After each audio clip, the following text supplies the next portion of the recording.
It begins with a question you were never meant to ask, the kind that curls itself around the quiet corners of the mind late at night, when the world feels thinner than parchment.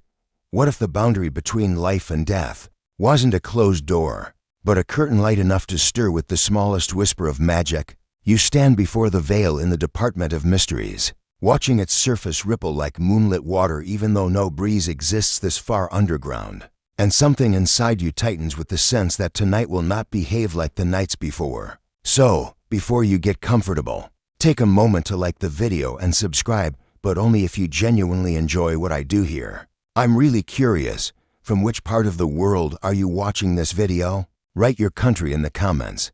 Let's see how far this little story has traveled. Now, dim the lights, maybe turn on a fan for that soft background hum, and let's ease into tonight's journey together, letting the darkness settle gently around you as the air begins to hum with a kind of anticipation that feels older than the ministry itself, older perhaps than the castle that once taught you spells, older even than the magic that shaped the wizarding world long before wands were carved or brooms were tamed. You take a slow breath, letting the cold stone beneath your feet remind you that you are awake, present, and about to witness something no unspeakable fully understands. Something scholars still debate whenever someone brave or foolish brings up the veil. In hushed conversations at conferences nobody wants to publicly admit attending, for years, the veil has stood silent, a ragged archway of stone that looks like it belonged to a crumbling amphitheater, rather than the most secret room in London. Wizards far wiser than you have stared into its shifting fabric and failed to decide whether it is a gateway, a prison, a wound, or some hybrid of all three. A verified historical fact often cited in ministry archives is that early unspeakables believed it predated even the founding of the Department of Mysteries, as if the ministry was built around it rather than the other way around. Fringe enthusiasts, however, like to claim that the veil is older than recorded magic itself, created not by witches or wizards, but by the raw forces of nature in a time before humans understood that magic could be shaped. You personally never subscribe to that, but as the archway shivers again, sending a faint echo through the hush of the chamber, you begin to wonder whether those fringe theorists weren't entirely misguided, because the movement you just witnessed isn't the gentle flutter of air currents, or the result of some spell settling in the room. It's deliberate, rhythmic, almost like a heartbeat pressing against fabric. You take a step closer. At this hour, the Department of Mysteries is empty except for you and the still silhouettes of ancient shelves, packed with artifacts that would make any historian salivate. Usually, the quiet here feels peaceful, but tonight the air buzzes like distant static, as if someone is tuning a broken radio in the next room. You tilt your head and swear you hear whispers, soft, overlapping, coming from everywhere and nowhere at once. You've heard tales of unspeakables who claimed the veil calls to those who listen long enough, but to you it never sounded like a call. Tonight, though, the sound feels different, not like murmurs from beyond, but like a message forming, shaping itself. You close your eyes and try to center yourself, the way Professor Lupin once taught Harry. Slow inhalation, longer exhalation, letting the tension ease from your shoulders in a way that feels almost meditative. When you open your eyes again, the veil's surface is glowing faintly, as though lit from behind by some unseen sun. You are not the only one to notice this change. The runes carved into the arch, old, forgotten symbols that linguists have failed to translate, begin to pulse in muted blue, like the last embers of a dying star reluctantly warming back to life. There's something strangely comforting about that glow, a soft reminder that even the most mysterious objects can sometimes choose to speak. Without thinking, you reach out your hand, though you stop yourself inches before making contact. Everyone knows the stories of what happens when someone gets too close, how a single misstep once pulled a man straight through the curtain, never to return. Officially, the ministry declared that incident an accident, but several unspeakables whispered behind closed doors that the veil had been hungry that day. Tonight, however, hunger doesn't seem to be what you feel radiating from it. If anything, the energy feels curious, as though sensing your presence and leaning closer in response. A low hum begins to fill the chamber, vibrating through the stone floor and into your bones. It's not unpleasant, more like the distant roar of a storm that hasn't yet broken. You watch as motes of silver light, tiny as dust specks, but bright as stars, begin to gather round the edges of the veil. They drift lazily like snowflakes caught in a dream, each one pulsing softly as though carrying its own tiny heartbeat. This phenomenon is not entirely unheard of. There's a note buried deep in the archives, referencing luminous particulate events around the veil. Though the report was marked inconclusive and filed away with a half-dozen redaction stamps, still, the presence of light suggests something powerful is stirring, something that can't quite stay hidden anymore. You take another breath and feel the chamber cooling, the way rooms sometimes do when spirits are said to pass through. It's a superstition, of course. Ghost lore is messy and often exaggerated, but the draft you feel now cold, narrow, and purposeful makes you reconsider every ghost story you ever dismissed. The veil ripples again, more forcefully this time, and for a split second you see something on the other side. Not a figure exactly, more like the shape of a shape, a silhouette carved from mist, drifting forward before dissolving like smoke and wind. The hum grows deeper, the lights grow brighter, and then you hear your own name whispered, faint but unmistakable, slipping through the fabric like a breath. You freeze. You've heard that voice before, warm, steady, soothing in a way that feels rooted in childhood you can't quite place. You blink, and the voice goes silent, replaced again by faint overlapping whispers. You wonder if you imagined it, if the mind sometimes fills the silence with what it longs to hear. But deep down, you sense something intentional in the way the veil responded, like a knock on the door of reality before someone steps through. You glance around the chamber, half expecting an unspeakable to appear and reprimand you for being here without clearance.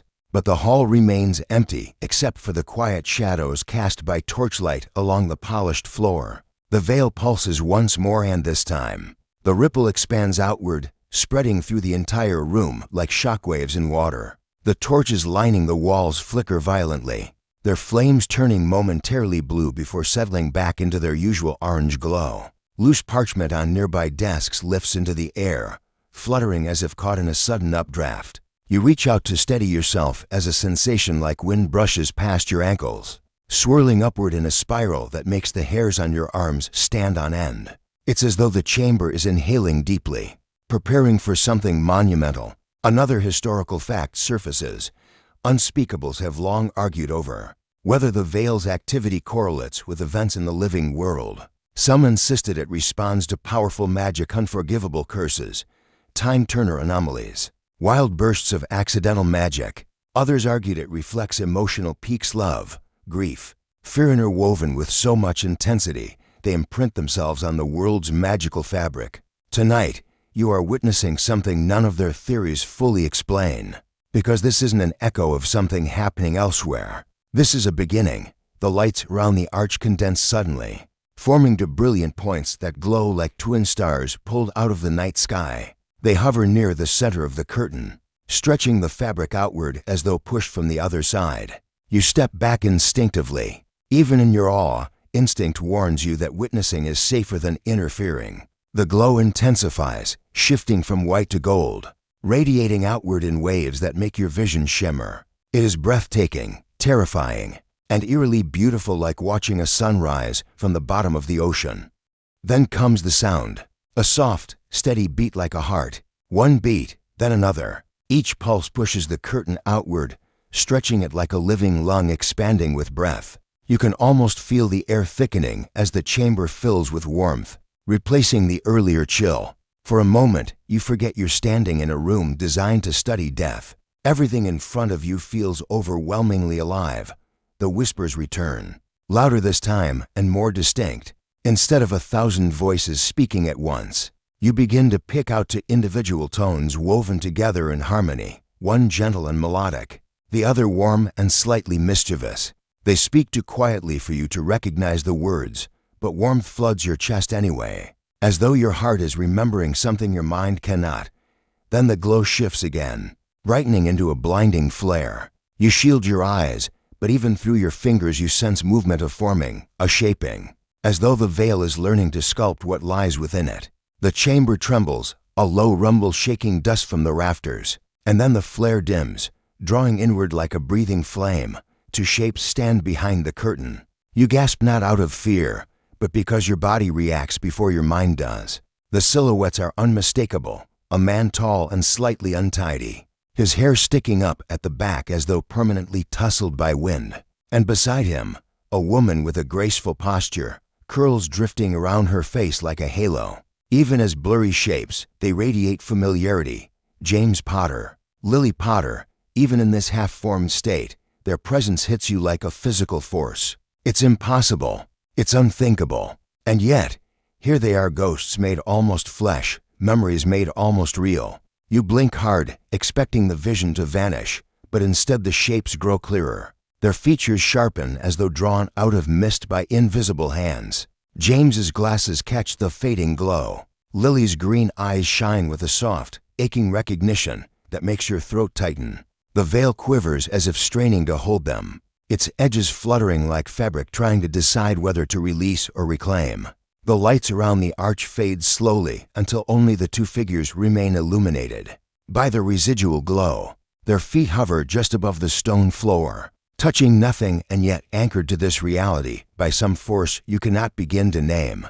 James speaks first, his voice tentative, like someone waking from a long sleep. Is this real? His words echo strangely, half layered with the faint whisper of another voice, like two versions of himself speaking at once. Lily's gaze sweeps the room before settling on you.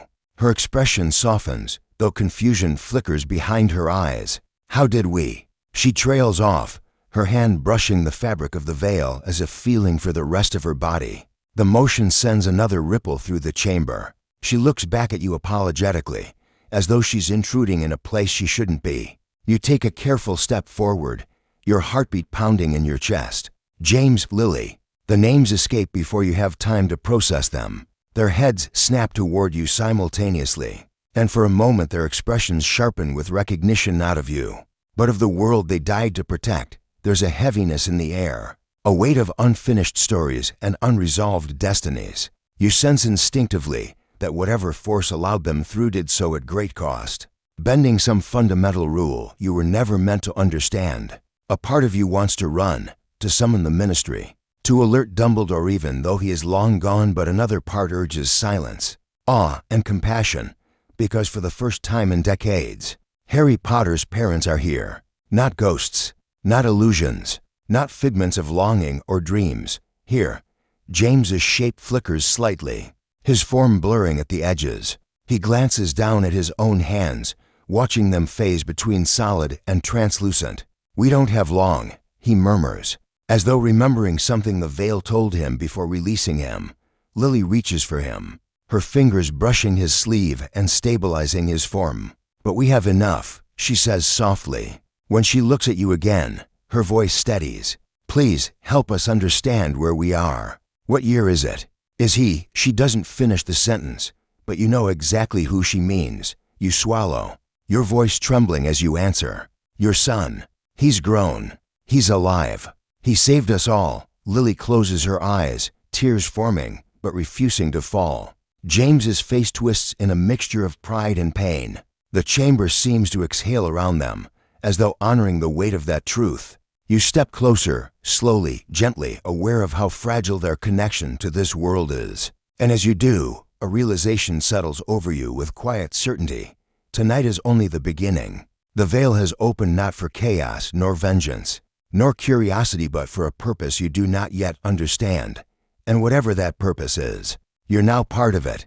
You stand beside James and Lily as the last remnants of silver light fade around them, feeling as though you're witnessing a memory crawling back into reality, one breath at a time, as if the veil isn't simply releasing them, but rebuilding them, knitting their very essence into the space they once inhabited. Their forms still waver at the edges, thin like the surface of a soap bubble, but with every passing second they grow more solid, more grounded, more present. And you can't help but marvel at how resurrection, if that's even the right word. For what's happening doesn't occur in a single burst of brilliance, but instead emerges slowly, cautiously, like dawn trying to push its way through fog. James glances around the chamber, blinking as though adjusting to light that shouldn't exist here, while Lily lifts her hand. staring in enthralled confusion at the way her fingers curl and uncurl, at the way her breath seems to shiver in the air even though you aren't entirely sure whether she needs to breathe at all.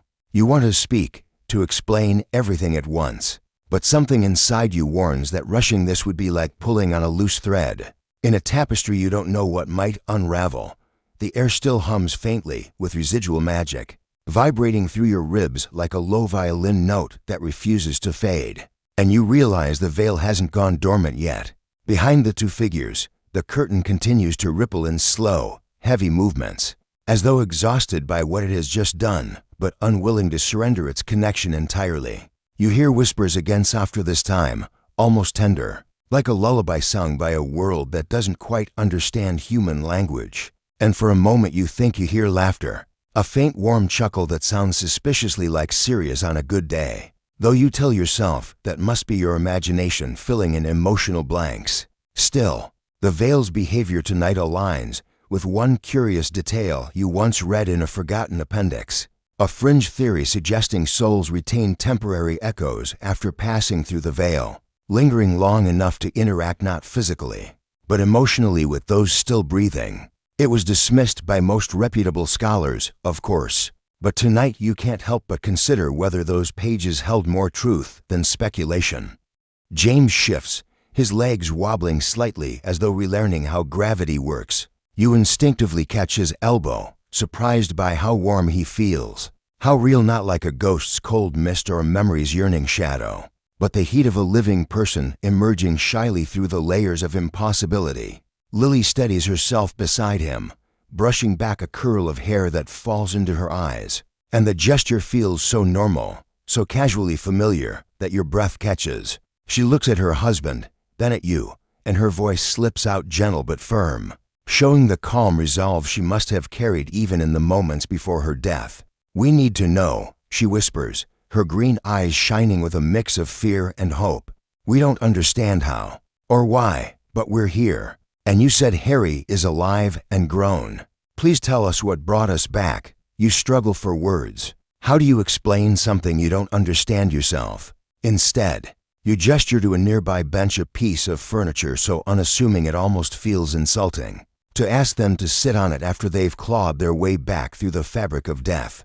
But they follow your motion, James lowering himself cautiously like someone unsure whether the bench will hold his weight. Lily sits beside him, her posture graceful but tense, her fingers intertwined with his in a silent vow that whatever comes next, they will face it together. Seeing them like this live but fragile makes your throat tighten in a way you weren't prepared for. You begin slowly, telling them the year, the events, the war, the boy who lived. Lily's hand flies to her mouth when you describe Harry as a child, small, lonely, sleeping in a cupboard beneath the stairs. James's expression darkens with something like horror twisted together with guilt, and you realize that resurrection doesn't simply restore the body, it restores every buried emotion as well. When you speak of Voldemort's return, their fingers clench tighter. When you speak of the Battle of Hogwarts, their eyes widen with the kind of awe and fear only parents of a destined child can truly understand.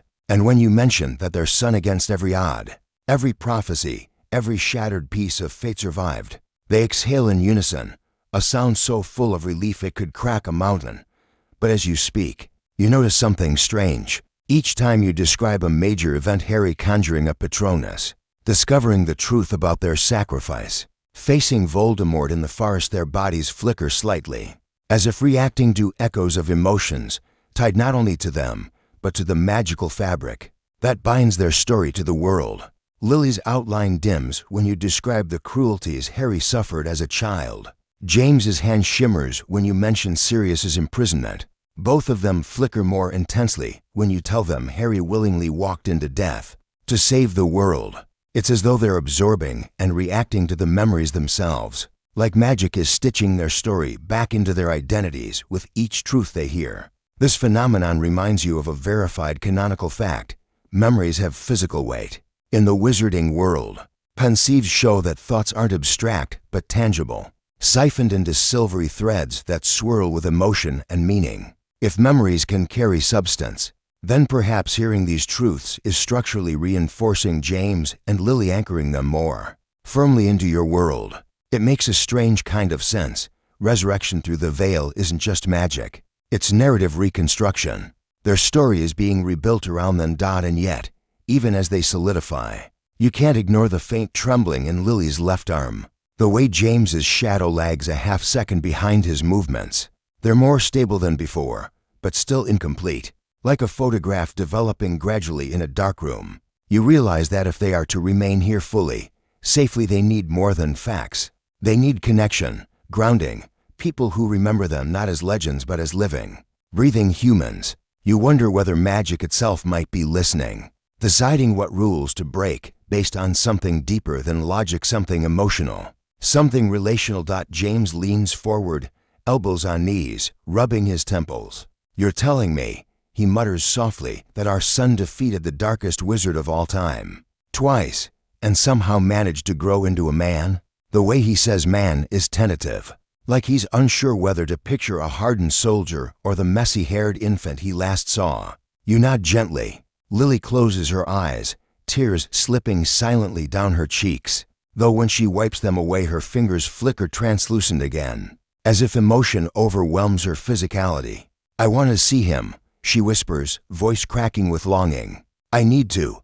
James lifts her hand, pressing a kiss to her knuckles. Even though his lips blur slightly at the edges as he does, you feel a tightening in the room. Not physical but metaphysical, the kind that occurs when desire, magic, and fate twist themselves into the same thread. The veil behind them shivers, as though responding to Lily's words, and for a moment you fear it might pull them back. But instead, the fabric settles, the whispering subsiding into a low murmur like distant waves. It feels as though the veil itself is listening, considering, perhaps even approving. You take a slow breath and decide to test something. "Do you remember anything before this?"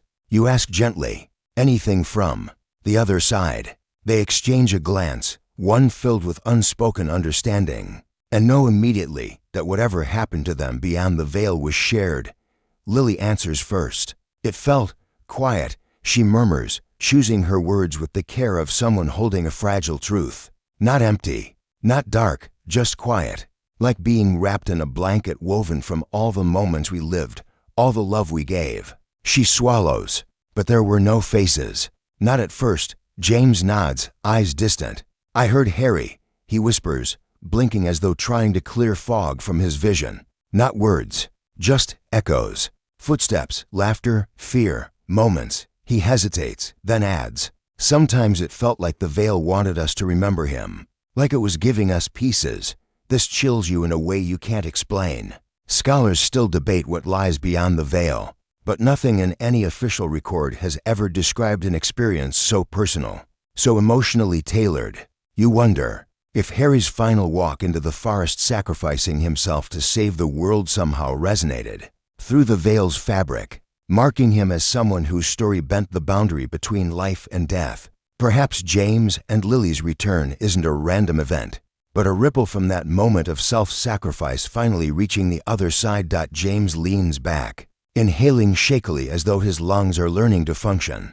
Lily squeezes his hand, her eyes never leaving yours.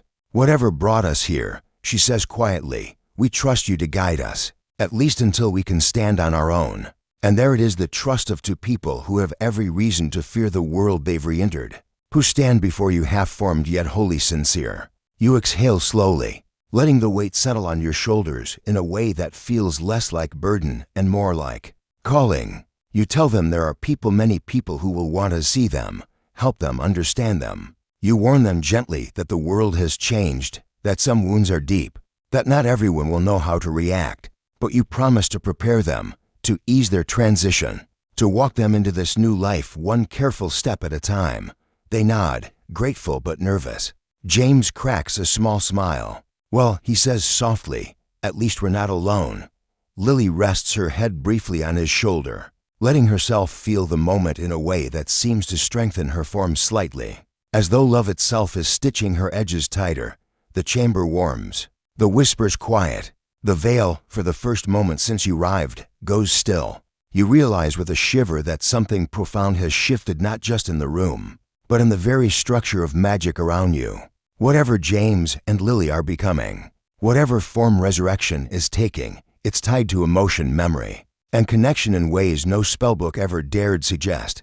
And as you stand with them, guiding them toward the next step in a world that both remembers and mourns them, you sense that magic itself is holding its breath, because the Potters have not just returned, they are beginning to live again. You walk slowly with James and Lily along the quiet, dimly lit corridor leading out of the Department of Mysteries, your footsteps echoing in soft rhythm against the polished stone floor, as though the building itself is listening, memorizing their movements, trying to remember what it felt like when they walked the earth the first time. And the closer you get to the ministry exits, the more you feel the weight of the moment settling into your bones, not heavy in a painful sense, but heavy the way a memory becomes real once spoken aloud, heavy like the realization that you are escorting to people who should have remained legends, instead of companions moving beside you with hesitant, trembling breaths.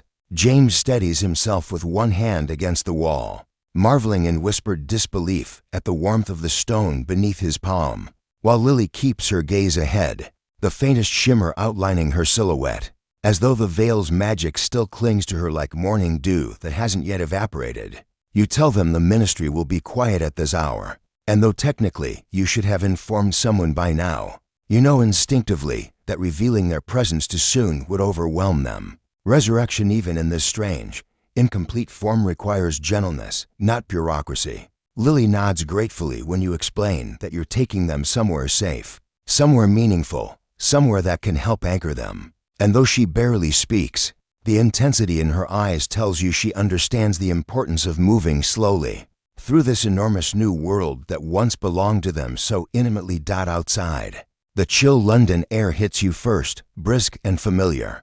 But when James steps out of the telephone booth entrance and tilts his head toward the sky, he inhales sharply, whispering, "Stars, real stars," as though the night above him is a miracle reborn. Lily follows, her breath visible in the cold, and for a moment the two simply stand there, absorbing sensations: wine brushing hair, the smell of pavement dampened by evening frost, the distant rumble of a passing bus as if experiencing them for the first time. You don't rush them. Healing has its own pace. Slowly, hesitantly, James asks, "Where to?" And you answer not with an address, but with a name: Godric's Hollow.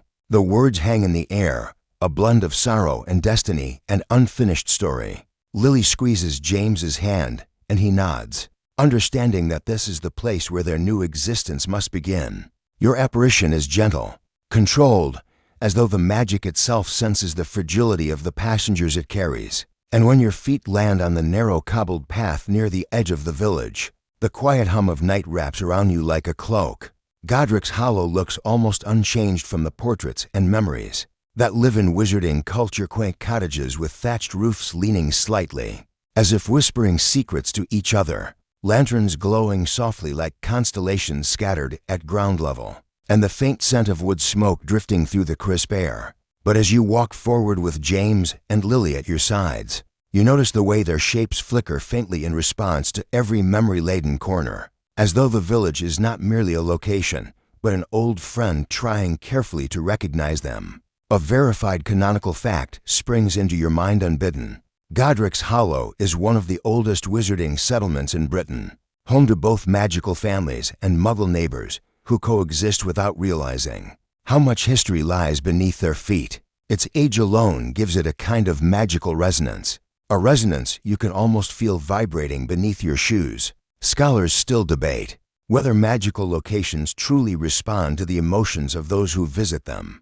But tonight, as you and the Potters step through the heart of this ancient village, the cobblestones seem to hum like a choir warming up, preparing to welcome long-lost members back into their story. You lead them first to the square where the Potter Memorial stands quietly beneath the starlight. The statue, normally hidden under a disillusionment charm, reveals itself the moment you approach a stone Harry cradled in the arms of two smiling parents.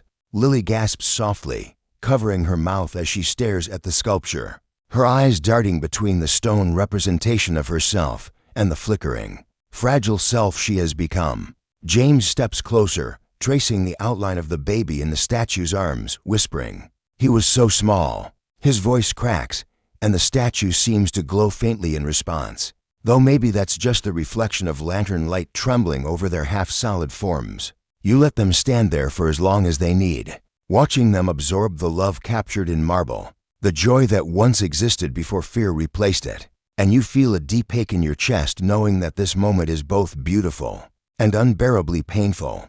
Lily eventually turns to you, her voice barely audible. Is this how the world remembers us? She asks. You tell her yes, not just as victims, not just as sacrifices, but as symbols of bravery and parents who love their child beyond life itself.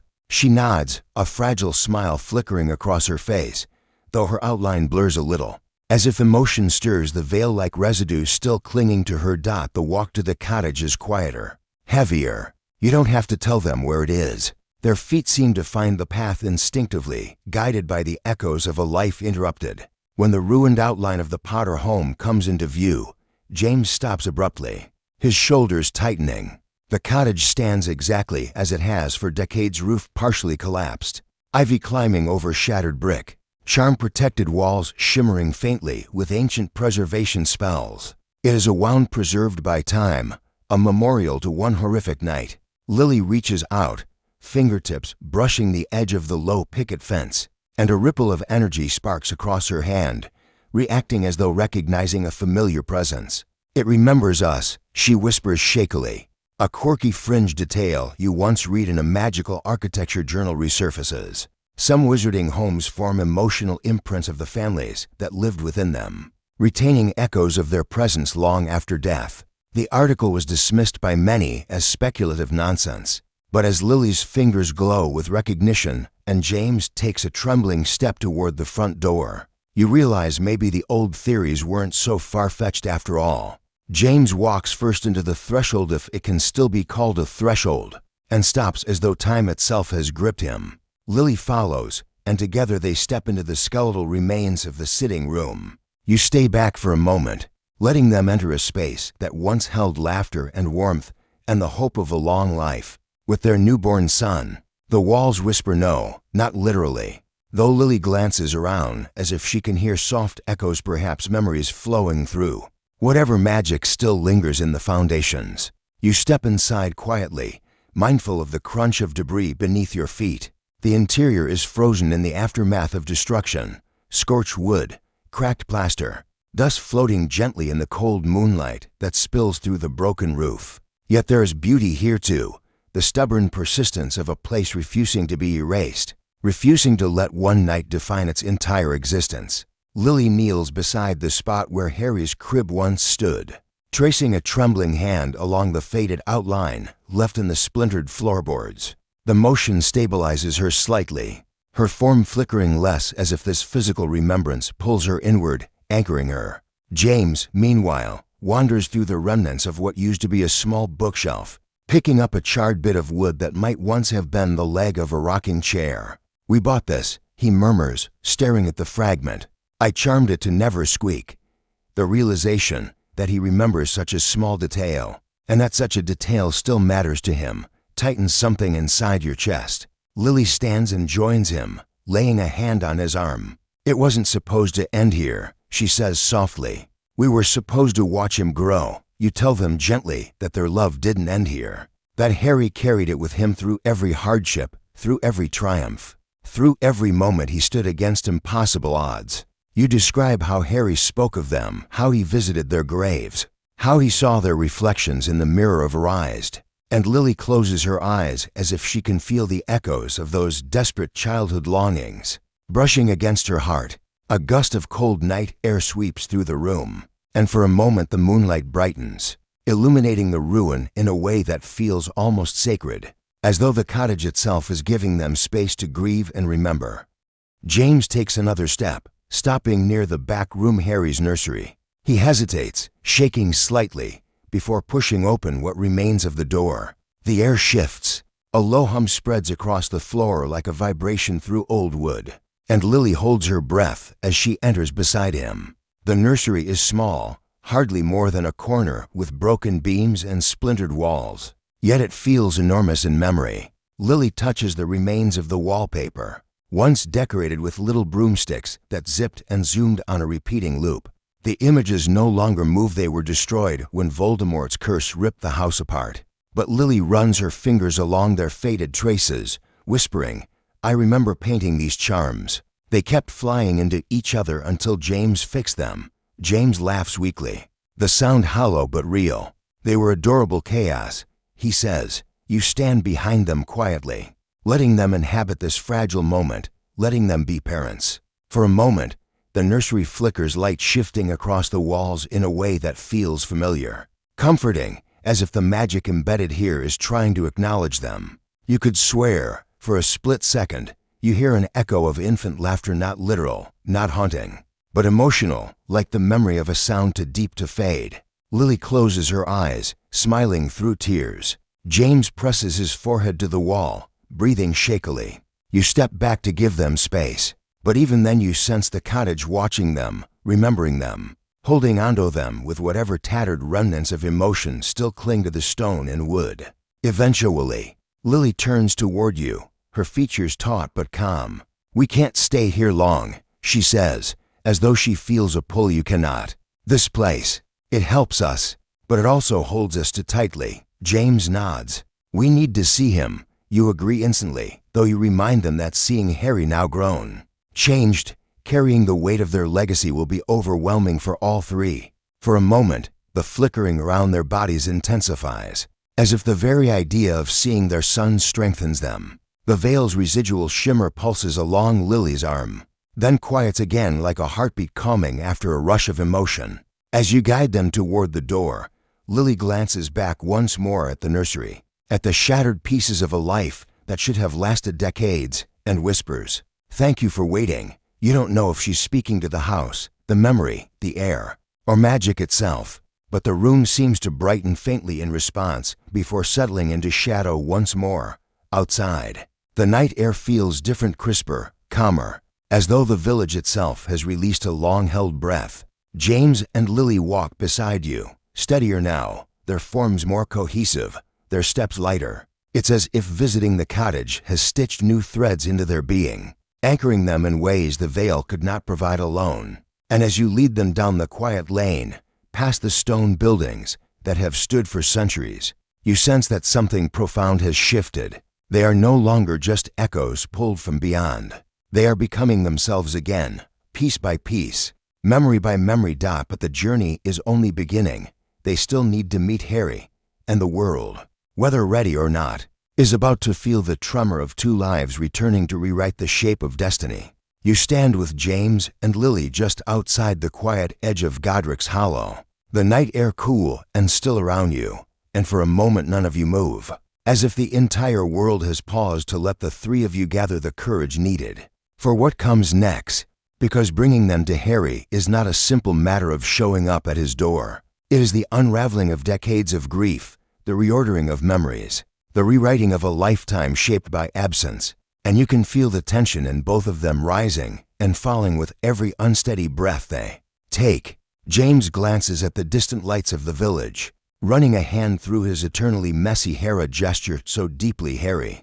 It makes your chest tighten, and mutters, "What if he doesn't want us?" Lily shakes her head sharply, not out of certainty, but out of refusal to let the thought take root, though the flicker in her form betrays her fear. You step closer, speaking softly, telling them that Harry has spent his entire life longing for them, that he grew up searching for fragments of their voices, their stories, their choices, and that even now, as a grown man, he carries them like constellations guiding him through every dark moment. Lily presses her lips together, blinking rapidly, while James exhales as though breathing through a lifetime of unrealized fatherhood. But still they hesitate, as though stepping forward might break the fragile miracle holding them here. You take their hands gently, not fully solid, but warm enough, and with a soft crack of apparition, the world folds in on itself and reopens on the outskirts of a quiet hillside far from Muggle towns, where Harry has built a life that balances solitude and peace, a place he retreats to when the weight of his memories presses too heavily against him. The moonlight spills across the gentle rise of the land, revealing a small cottage set against a backdrop of whispering trees, its windows glowing with warm light that pulses faintly through the glass, like the beating heart of a home that has learned to heal. Lily's breath catches when she sees it, because even without knowing the details, she recognizes that Harry designed this place not for grandeur, but for comfort, for the kind of safety he rarely had as a child. James steps closer, squinting at a Quidditch broom leaning against the porch rail, and a crooked smile tugs at the corner of his mouth. "Well, at least one of us gave him hobbies that didn't involve mortal peril," he whispers, though the flickering in his form betrays how deeply this moment touches him. Before approaching the house, you watch the two of them carefully, noticing how their edges waver slightly in the warm night air, as if emotion is both strengthening and destabilizing the magic that holds them. They are more solid than they were when you first pulled them from the Department of Mysteries, but there is still an ethereal softness to their presence, like watercolor that hasn't fully dried. You tell them this may feel overwhelming not just for them, but for Harry, and that they should be prepared for a reaction shaped by years of longing, love, and pain. Lily nods, though her hands tremble. James swallows hard and whispers, "We shouldn't be here without him knowing. He deserves time." But time, you realize, is something magic itself has interrupted tonight. The rules were broken long before you apparated onto this hillside. You step closer to the front door and gently send a whispering charm toward it, not knocking, but letting the faintest ripple of sound slip through the cracks, alerting Harry in the softest possible way. Inside, you hear movement slow, tired, familiar. He's probably reading, or cleaning up, or preparing tea the way he often does right before bed. There's something profoundly human about the quiet shuffle of his footsteps, and the knowledge that in seconds the entire shape of his world will tilt. Makes your heartbeat falter. Lily stands behind you, hands pressed to her mouth, tears already streaming silently. James squares his shoulders, but you can see the fear beneath his brave fouade, the fear of being insufficient after decades of absence.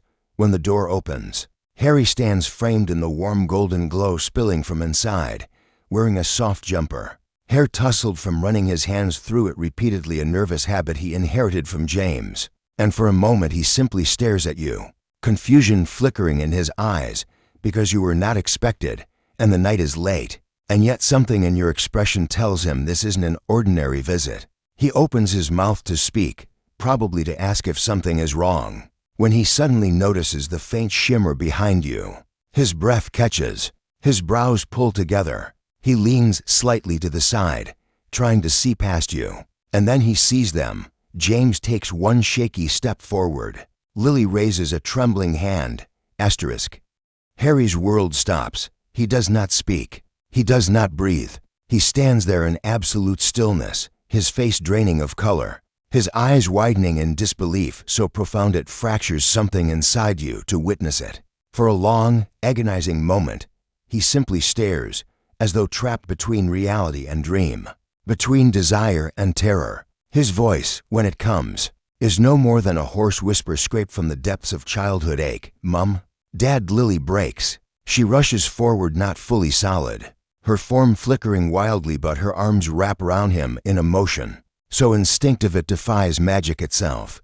Harry stiffens at first from shock, then collapses into her embrace like a man who has been holding his breath for decades, sobbing with a rawness that cracks the night open. James steps close behind, placing a trembling hand on Harry's shoulder, his touch unstable but warm. Harry turns, pressing his forehead to James's chest, sobbing harder than you have ever heard him. Lily whispers apologies into his hair. James whispers that they love him, and Harry whispers, "I missed you," over and over like a mantra he has carried since infancy. It is not a clean reunion. It is not tidy. It is messy and overwhelming and devastating in the most beautiful way. When Harry finally pulls back, wiping his face with the heel of his hand, he stares at them with a mixture of wonder and fear, as though afraid blinking might erase them. How are you here?" he murmurs, voice trembling. James glances at you, silently asking whether you should explain. You gently tell Harry everything, not the full truths of resurrection, because you do not fully understand them, but the facts of what occurred at the Veil, the way magic trembled, the way two shapes appeared, the way they reconstructed themselves through memory and love. Harry listens, tears silently tracking down his cheeks, occasionally reaching out to touch his mother's hand or his father's sleeve. As though needing physical confirmation, they are real or as real as magic has allowed them to be. A verified canonical fact emerges naturally in the conversation when Lily mentions memory magic, recalling that Dumbledore taught that love itself leaves marks on the world.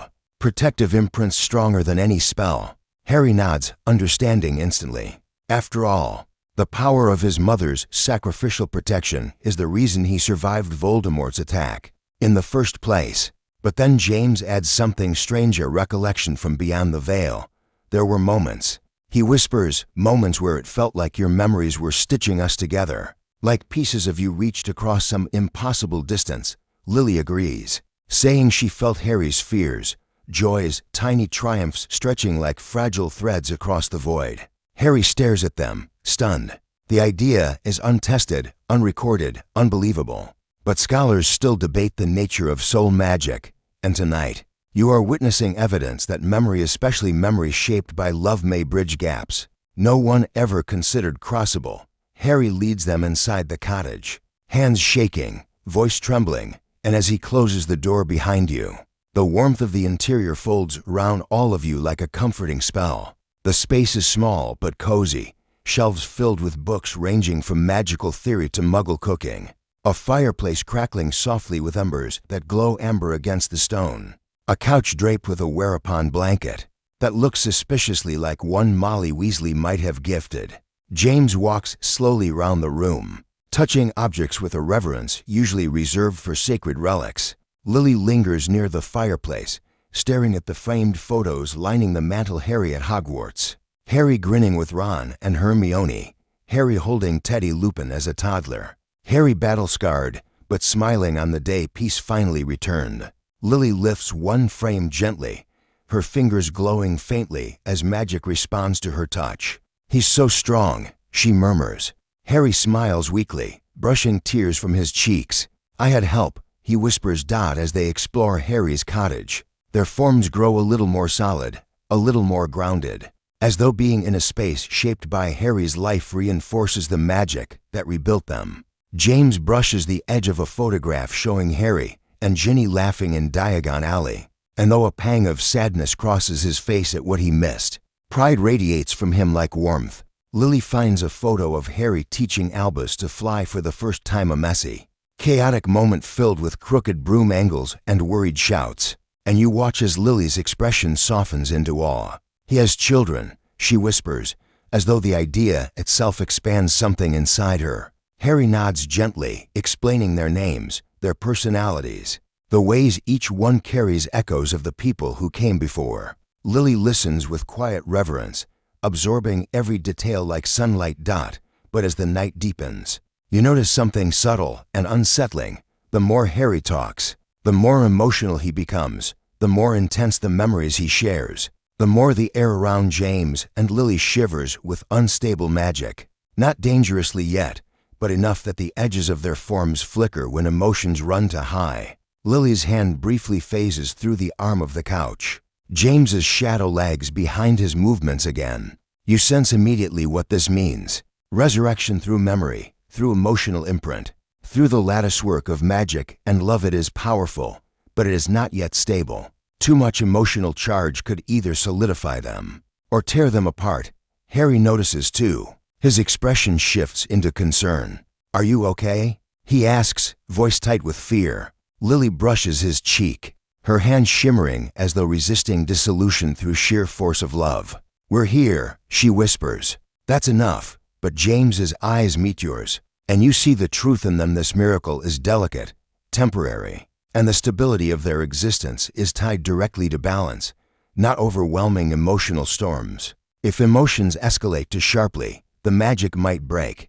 You gently steer the conversation toward calmer ground, guiding them into stories of small moments. Harry's first trip to Hogsmeade, the time Ron tried to magically enlarge his pet rat, Hermione's relentless campaigns for fairness in every corner of wizarding life. The cottage relaxes around you, the flickering in their forms softening as laughter replaces tears. James chuckles at the Quidditch stories. Lily shakes her head fondly at tales of mischief gone wrong.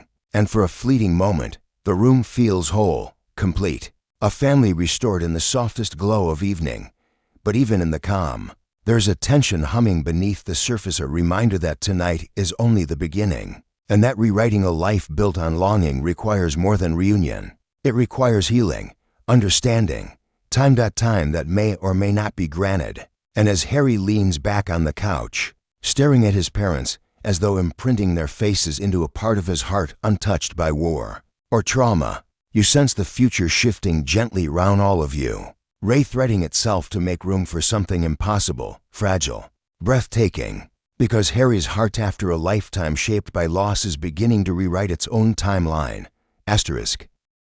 You stand quietly in the corner of Harry's living room as the last ripples of emotional overwhelm settle into softer breaths, the fire crackling gently behind you while James and Lily explore the room with curious wonder, their forms flickering less now that the initial tidal wave of reunion has eased into something steadier, something warmer. But beneath the fragile peace, you can sense a deeper layer of tension, gathering like storm clouds far beyond the horizon. Because the return of the Potters, even in this delicate half-solid form, is not merely a private miracle between a son and his parents. It is a shift in the gravitational center of the entire wizarding world, a tremor that will break old silences and stir old griefs. And as you watch Harry sitting between his parents on the couch, leaning slightly into Lily's side as though afraid she might vanish if he pulls away, you know that the next steps must be taken with a gentleness as precise as wandwork.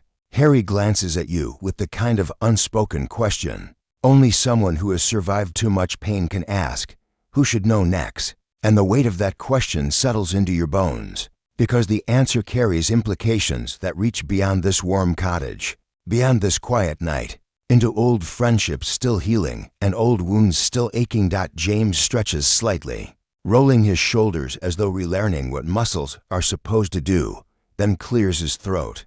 I suppose, he murmurs softly, there are a few people who deserve to know we're here. He doesn't say alive, not fully alive, but the meaning hangs in the air.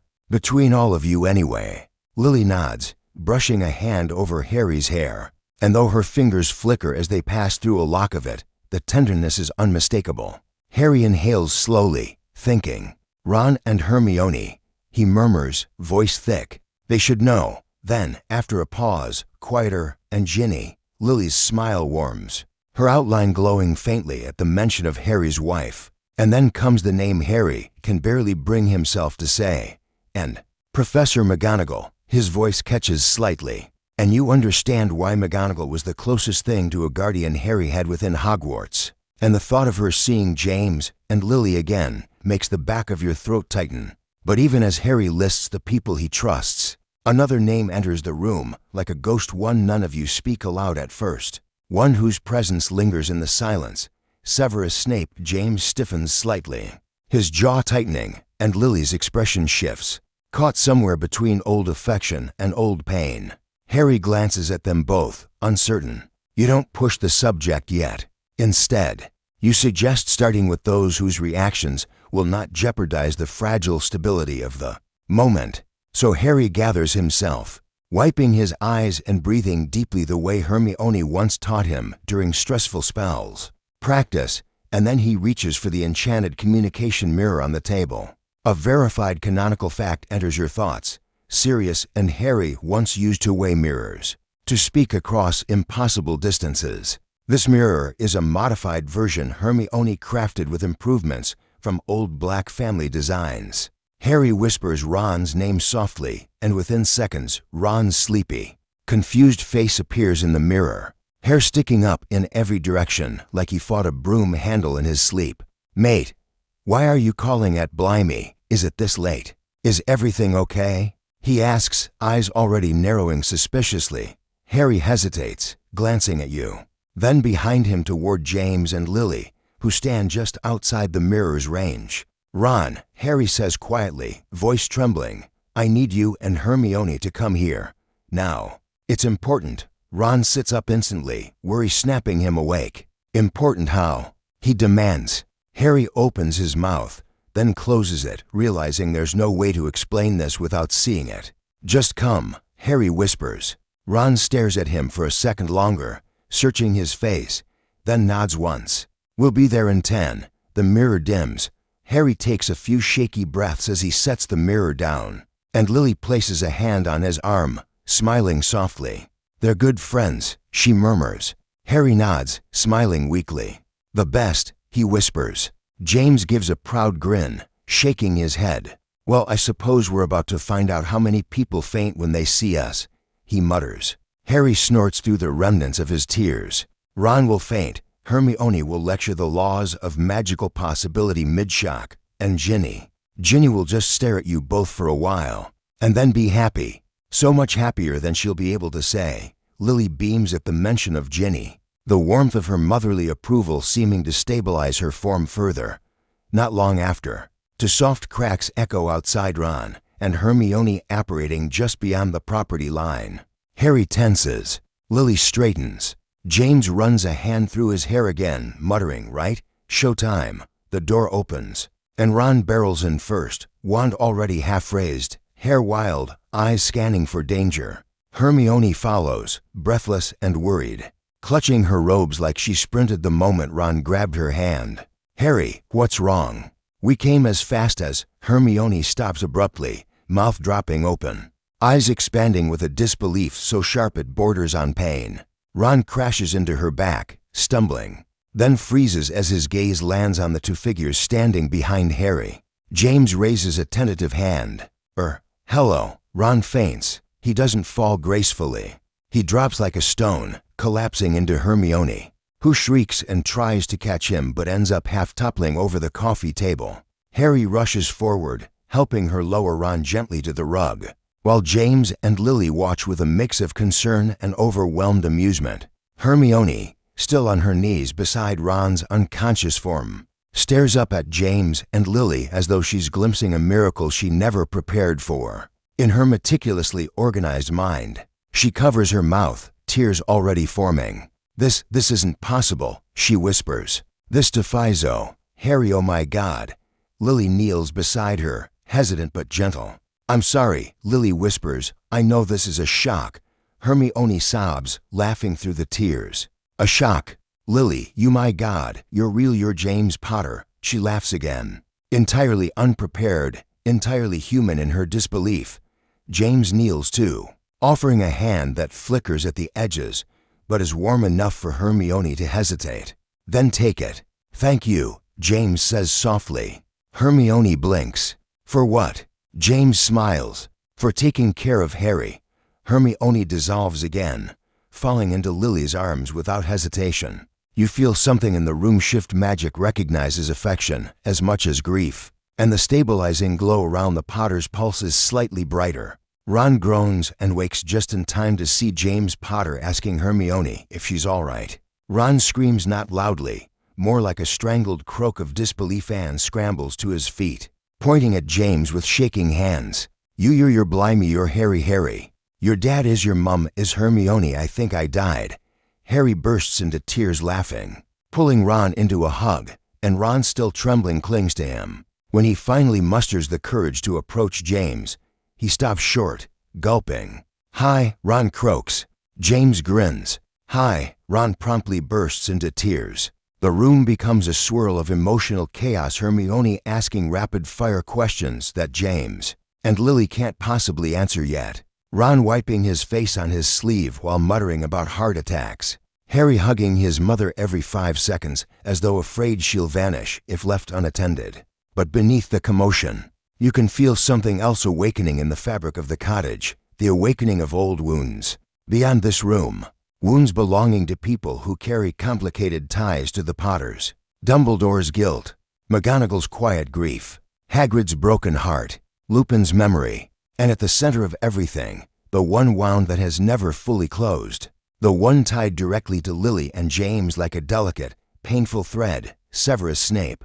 James senses your shift in attention. He'll want to know, won't he? He mutters, not angry, but uneasy. Lily closes her eyes, her expression tightening with something deeper, something like grief and affection tangled together. She whispers, "Severus."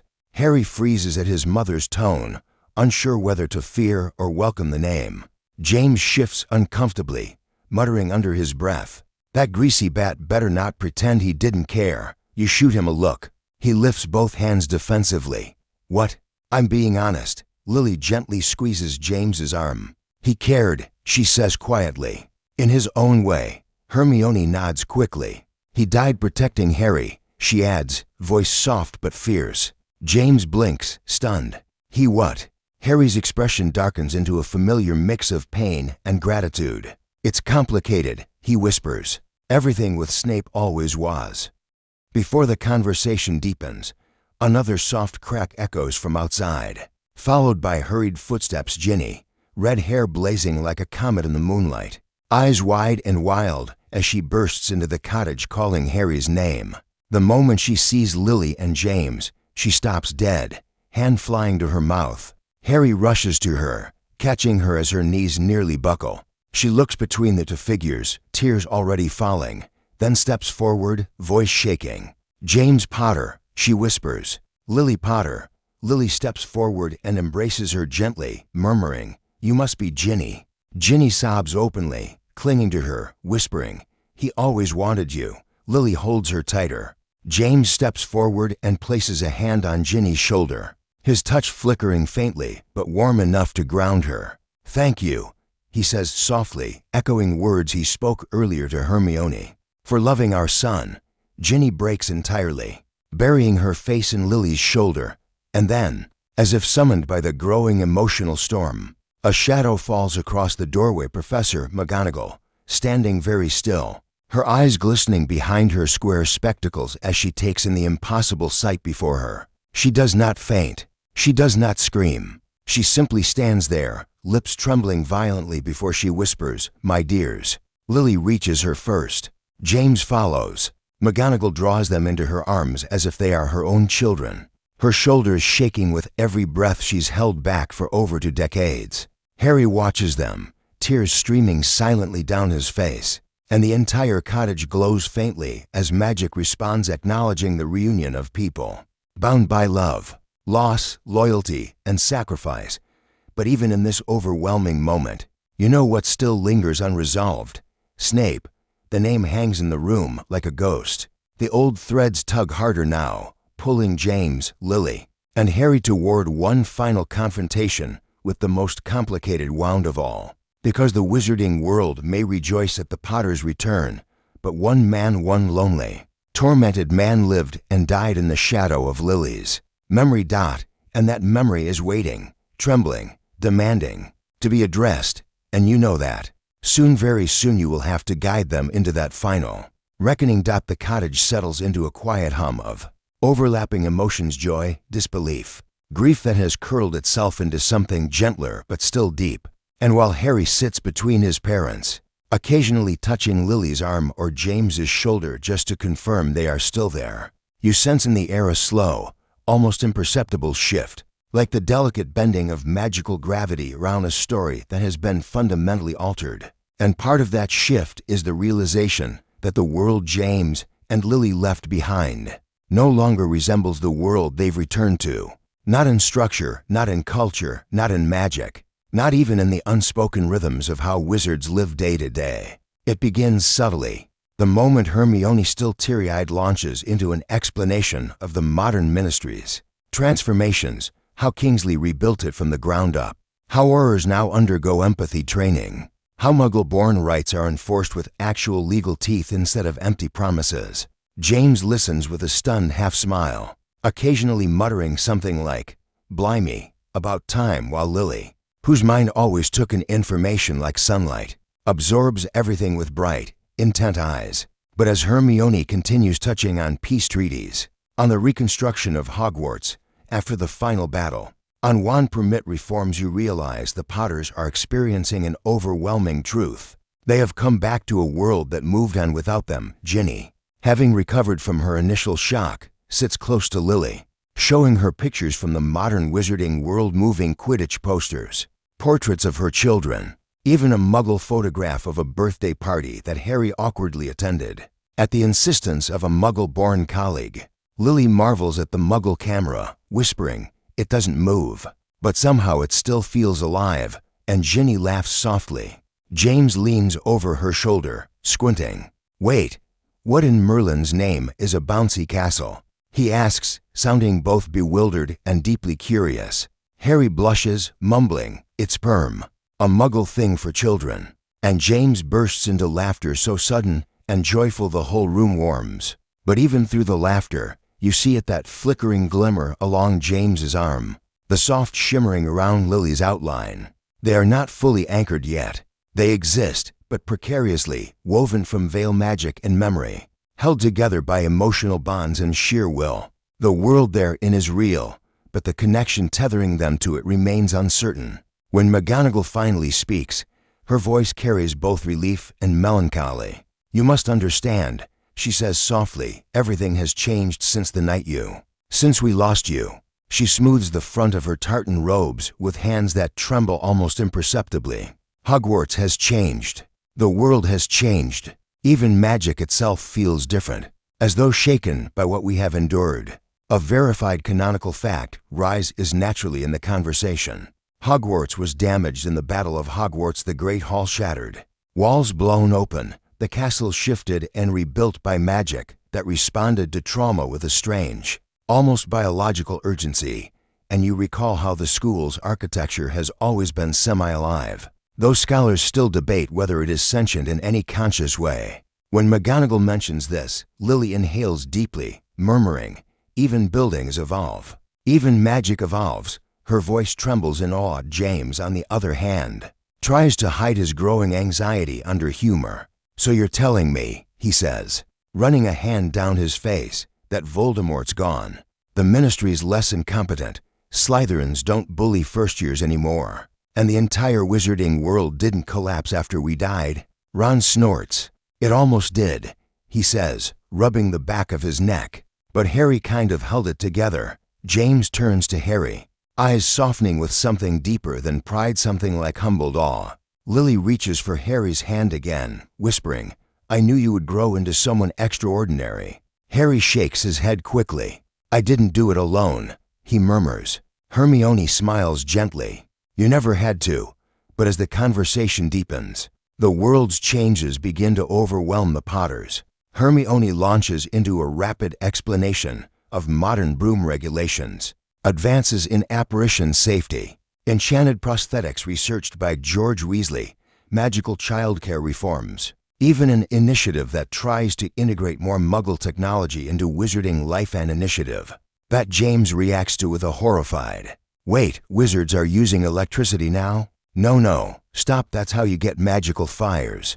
Hermione, ever patient, explains that no, it's controlled environments only, and no one has blown up an oven lately.